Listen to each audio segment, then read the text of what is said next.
Alors, Yves François, je suis cofondateur de l'agence Access Lab, qui est une agence spécialisée dans les stratégies de changement de comportement.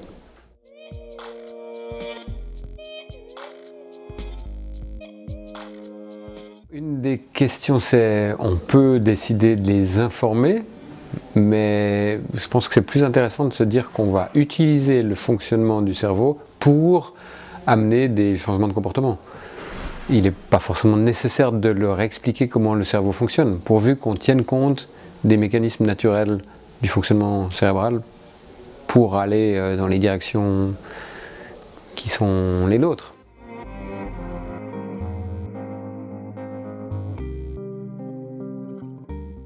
Eh bien, une des raisons, c'est parce que leur striatum est probablement encore organisé pour leur faire croire que d'avoir plus, c'est mieux. Donc ils restent focalisés sur des systèmes qui sont anciens, qui ont permis la sauvegarde de l'espèce humaine, mais qui prônent l'augmentation de la richesse.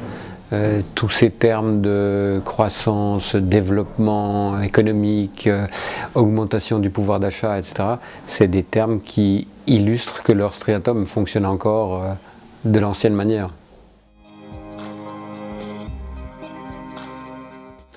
Le striatum, c'est une structure assez profonde dans le cerveau, qui est très utile, qui organise, qui dit ce qu'il faut pour qu'on puisse survivre. Donc, elle est stimulée par la dopamine. Cette structure, elle nous dit que si on accumule de la nourriture, si on essaime notre patrimoine génétique, si on accède à un statut social, si on arrive à obtenir plus en faisant moins, ça va organiser notre survie et donc notre striatum, il nous pousse vers ça.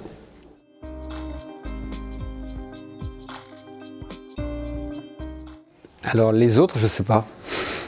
Nous, ce qui nous intéresserait beaucoup, c'est d'avoir un fonctionnement psychologique qui est en cohérence avec les données scientifiques accumulées sur l'effondrement des ressources, sur les changements climatiques, sur la diminution du potentiel autour de l'énergie, etc.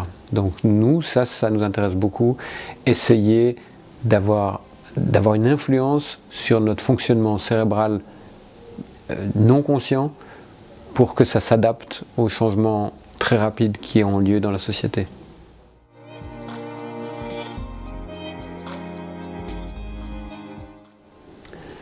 Je pense que les politiciens sont un peu coincés parce que même s'ils ont de bonnes idées, ils appartiennent à un système qui a été organisé pour un ancien fonctionnement, pour assurer une population d'avoir tout ce qu'il faut, pour protéger et accumuler, et puis que c'est plus dans ces directions-là qu'il faut aller, donc ils sont coincés.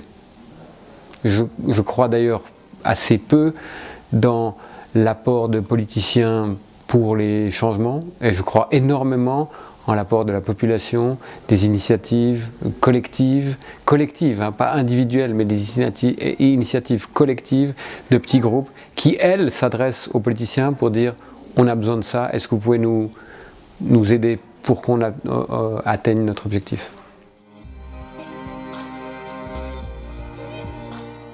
Plus rien.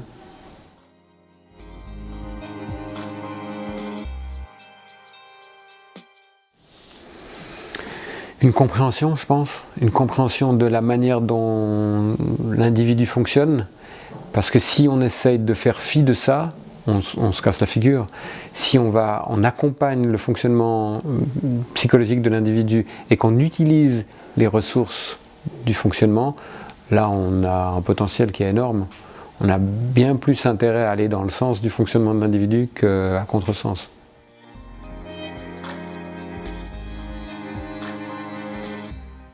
Moi, je trouve très bien qu'il y ait maintenant de plus en plus de gens qui décident de modifier leur comportement en lien avec l'évolution du monde, de la planète, que ensuite, après avoir changé de comportement, ils essayent d'encourager les autres à faire pareil, ça me paraît tout à fait logique, et puis qu'il y ait à des moments des questionnements autour de comportements qui pourraient être désuets, ça me paraît faire partie des éléments.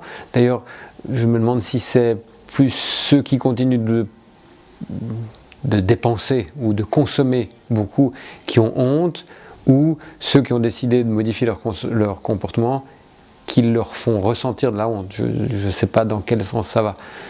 Mais quand il y a des changements, il y a des gens qui vont très vite dans les changements et d'autres qui résistent. Et pendant qu'ils résistent, ils peuvent éventuellement avoir honte. Oui, c'est possible.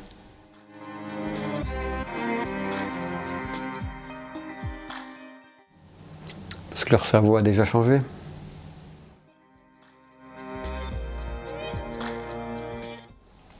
Mon plan climat, faire partie de ce mouvement collectif. Je pense que c'est clair que tous ces mouvements qui naissent, qui grandissent, qui ne font que de prendre de l'ampleur, ils m'intéressent beaucoup et j'essaye le plus possible d'en faire partie.